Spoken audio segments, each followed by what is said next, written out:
के महिमा के संबंध में और आपने सुना कि हम जो यह शरीर है इसको पाने वाले भगवान भी ऐसा ही समझाते हैं, बड़े भाग मानुष तन पावा। बड़े भाग से मनुष्य का शरीर हमने पाया। हम इस शरीर को पाने वाले हैं। हम इस शरीर को पाने वाले कौन? हम कौन? जिसने इस शरीर को पाया। तो आपने अभी सुना, सुरेश बाबू ने कहा, ईश्वर अंश जीव अविनाशी। इस शरीर को पाने वाले हम जीव हैं। भगवान राम ने भी कहा कि यह मनुष्य देह जो आपको प्राप्त हुआ है सहज नहीं हुआ। और आप कौन हैं जो इसको पाए हैं, कैसे पाए हैं? दोनों बातों को एक ही साथ भगवान ने कहा। आकर 4,84,000 योनि धर्म यह जीव अविनाशी। यह अविनाशी जीव जो ईश्वर का अंश है, कर्मानुसार 84 लाख प्रकार की योनियों में घटता है। 4 खानियों की 84 लाख योनियों।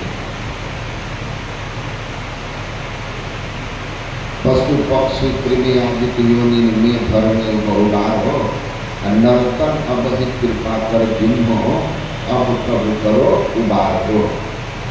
गुरु महाराज कहते हैं पशु पक्षी कृमि आदि योनियों में हमने बहुत बार जन्म लिया है, भटका है।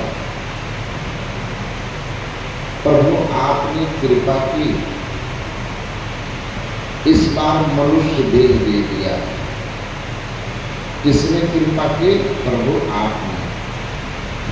तो अब इस देह को दिया प्रभु आपने, तो अब उबार कीजिए, उद्धार कीजिए, मुक्ति दीजिए। किससे? जन्म और मरण से।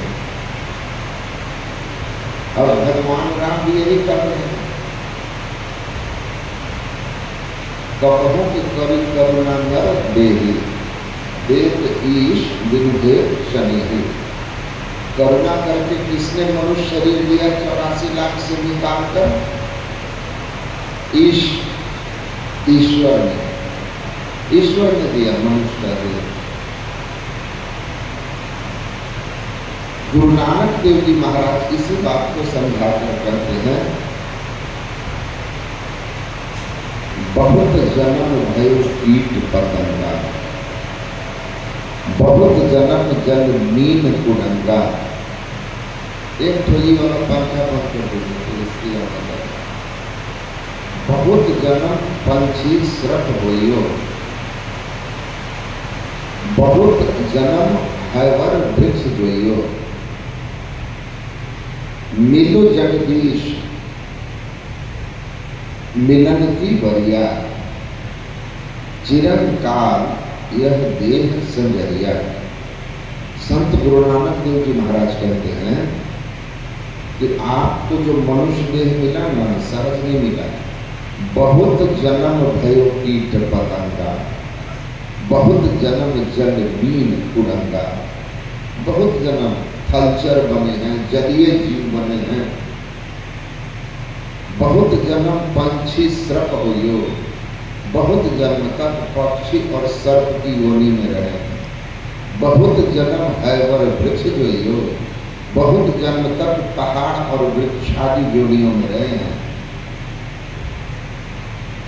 इन सब की परिक्रमा के बाद ऊपर वाले की कृपा से मनुष्य देह में आप आए हैं।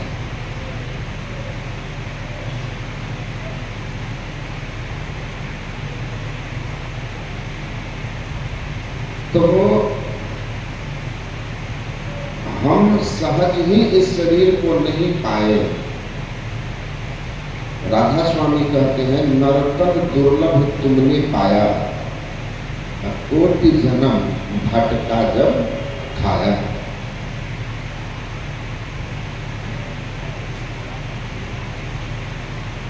एक संत हुए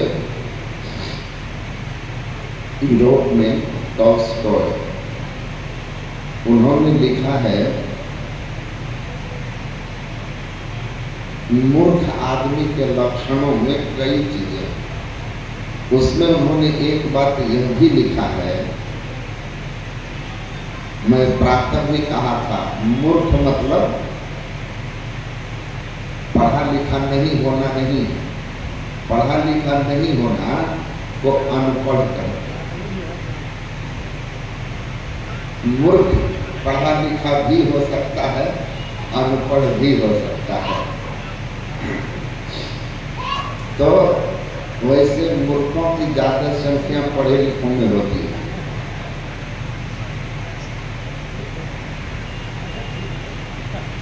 क्योंकि थोड़ी सी उनके पास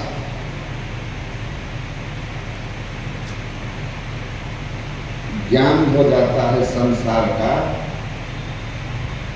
तो वह अपने उस थोड़े से भौतिक ज्ञान को पाकर भगवान की सत्ता को ही इनकार करने लगता है, सत्ता को ही इनकार करने लगता है। कोई स्वर्ग वर्ग नहीं है ना। यावत जीवेत सुखम जीवेत ऋणम कृत्वा कृतम पीवेत भस्मीभूत शरीरस्य पुनरागमन कुतो भवेत्, न स्वर्गो न अपवर्गो न आत्मा पारलौकिकः। वो कहने लगते हैं कि कोई आत्मा, कोई स्वर्ग, कोई परलोक, कोई ईश्वर है नहीं, ये सब कोरी कल्पनाएं हैं, कोरी कल्पनाएं हैं। इसलिए जब तक जियो बेईमानी शैतानी करके भी, खूब ऋण लेके भी संसार सुख भोग, और जो केवल संसार सुख भोगने को अपना लक्ष्य बनाते हैं, उनके लिए भगवान श्री राम क्या कहते हैं? जो मनुष्य शरीर पाकर संसार सुख भोग में लगा हुआ है, भगवान उसको क्या कहते हैं?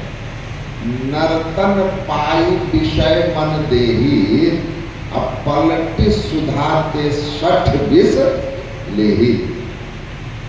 जो नर शरीर पाकर विषय भोग को ही जीवन का लक्ष्य बनाते हैं और रूप रस गंध स्पर्श और शब्द अपने पंच ज्ञान इंद्रियों के माध्यम से इन पंच विषयों के भोग में ही अपने जीवन को लगाते हैं और यही जीवन का ही उद्देश्य समझते हैं। भगवान कहते हैं वह सठ है।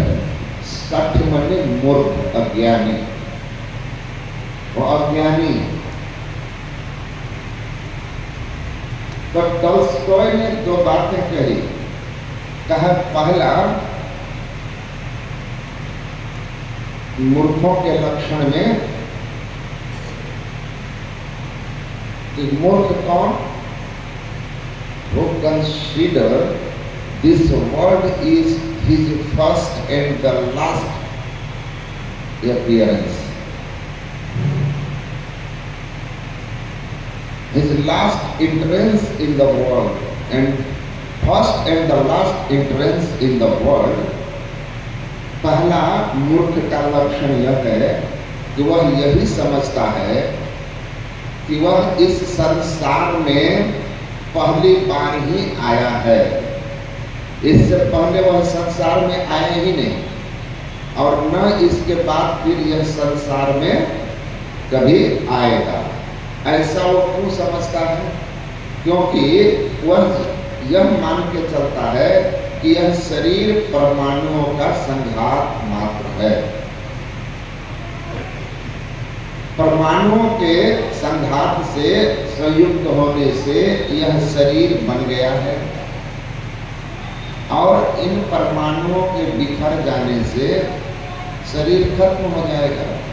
इसमें कोई और ऐसी चीज नहीं है जो अविनाशी है, रहने वाली है, जिसको हम चेतन आत्मा कहते हैं। तो जो इस शरीर में किसी अविनाशी सत्ता के अस्तित्व को स्वीकार नहीं करेगा वही मानेगा कि पहली बार जन्म हुआ है और चिता के लपटों के साथ ही यह पंच भौतिक शरीर का अंत हो जाएगा। उसके बाद जीवन कहीं कुछ बचता नहीं है, न आत्मा पारलौकिक, कोई आत्मा चेतना नाम की वस्तु नहीं है।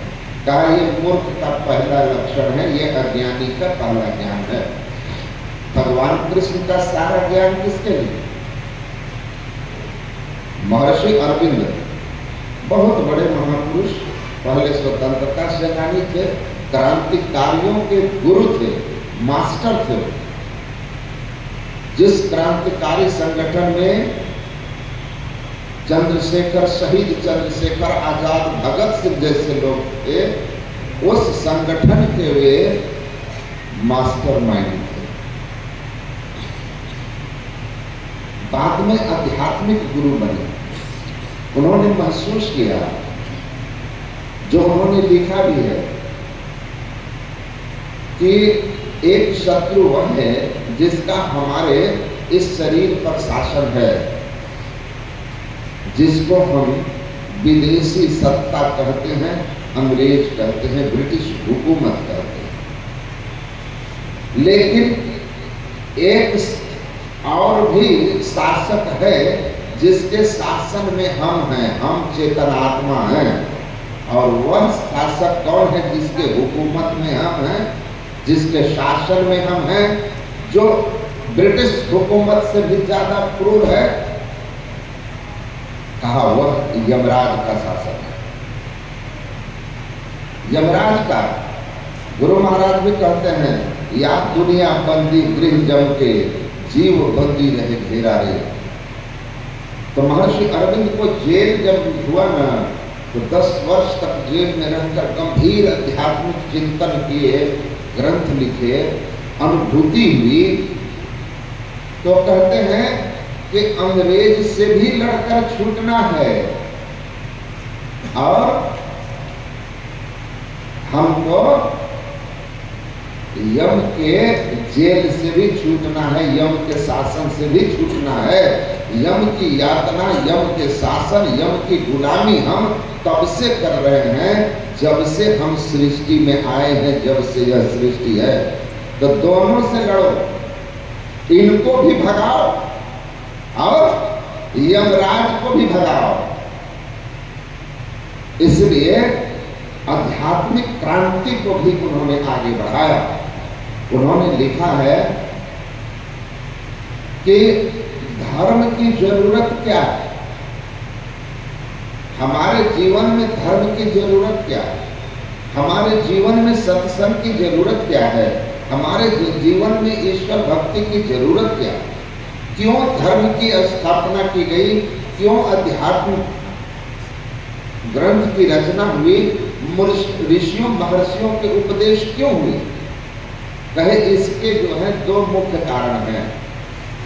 पहला, इमॉर्टेलिटी ऑफ सोल, यही बात, हम जीव की अविनाशिता, अमरता, हम जीव हैं, हम अमर परमात्मा के अमर संतान हैं। अगर जीव नहीं होता, केवल देह होता, तब तो क्या जरूरत थी, तब तो यावत जीवित सुखम जीवित ठीक था। शरीर के साथ सब कुछ खत्म हो जाता, तब कोई बात नहीं थी, क्या जरूरत थी आपको ध्यान करने की। तो अब कहते हैं क्या जरूरत थी सत्कर्मी बनने की, तब तो माइट इज राइट, जिसकी लाठी